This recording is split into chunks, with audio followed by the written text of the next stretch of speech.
gouvernement et paix, il n'y aura pas de fin. Il y a un gouvernement, il y a un régime, il y a une liberté. Et c'est une liberté glorieuse que tous les enfants de Dieu apprécient. Alléluia. Louez le Seigneur. Galates 5, 13. Il est dit, frères, vous avez été appelés à quoi? Petit.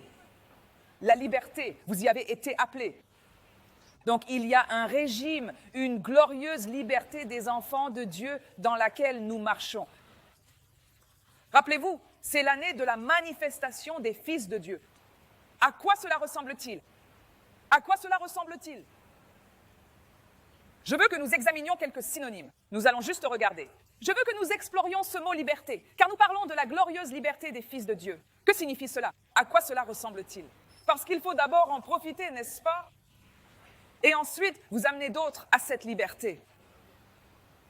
Alors, regardons quelques synonymes de liberté. Le premier que je veux que nous examinions est le droit d'aînesse. Droit d'aînesse, quand quelqu'un naît. Lorsqu'il naît dans un pays ou dans une famille, il a ce qu'on appelle un droit d'aînesse. Il y a ceux dans ce pays qui sont... Ils ne jouissent pas de ce droit d'aînesse, même s'ils vivent là. Mais ceux qui sont citoyens bénéficient de certains droits.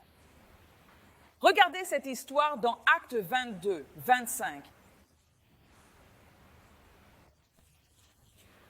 Et comme il l'attachait avec des courroies, Paul dit au centurion qui se tenait là, « Est-il légal pour vous de fouetter un homme qui est romain et non condamné ?»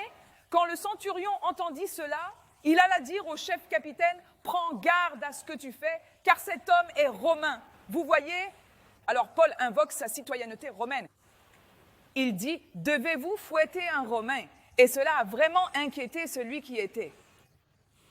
Il est allé dire au capitaine, « Regardez, faites attention, cet homme est un citoyen romain. » Oh, j'aimerais que nous connaissions la signification. Quand nous disons que nous sommes citoyens du ciel, cet homme est romain. Alors le chef capitaine vint et lui dit, « Dis-moi, es-tu romain ?» Il dit, « Oui. » Et le chef capitaine répondit, « Avec une grande somme, j'ai obtenu cela. » Quoi?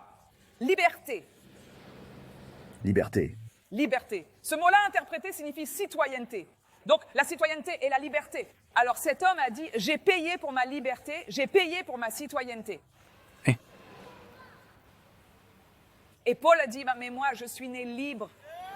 Je suis né dedans. Oui, je suis né libre. Je suis né avec tous ces droits-là. Vous avez dû payer, moi je suis né libre. Amen. Gloire à Dieu. Certaines choses accompagnent simplement le fait d'être né romain. Paul a dit, je suis né libre.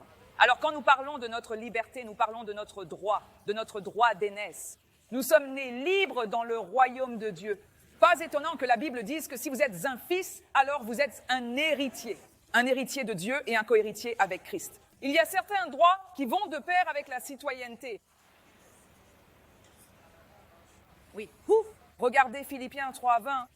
La version King James dit « mais notre conversation », mais ce mot « conversation » vient en fait du mot « citoyenneté ». Il est dit « car notre ».